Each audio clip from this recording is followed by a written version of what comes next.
So yimuse emikono tusabire famire. Katonda wa Ibrahimu ne Isaaka ne Yakobo mulinnya erisinga amanya gonna erya Mukama waffe Yesu, tukusaba famire ogigumye, tukusaba famire ogizeemu amaanyi.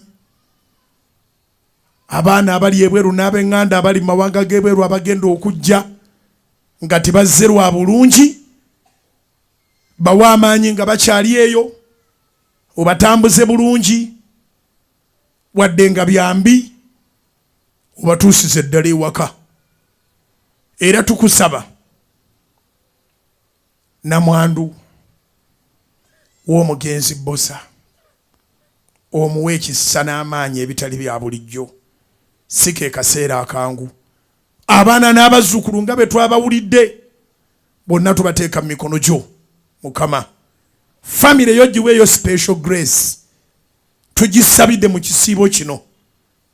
Famire era tunaagisabiranga bulijjo. Tusabira ekika ky'endiga kyonna, tusabira obwakabaka bwa Buganda, tusabira gavumenti ya wakati,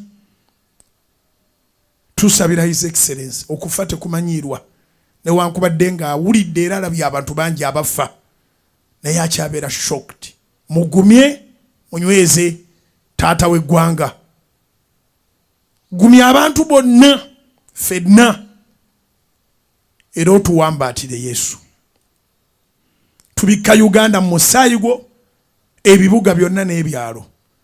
Tubikka amagenda gaffe n'amadda mu musaayi gwo ennaku zonna ez'obulamu bwaffe Yesu Kristo. Weebale Mukama kubanga tewali mulala agenda kufa mu ngeri eyo. Mu linnya lya Yesu.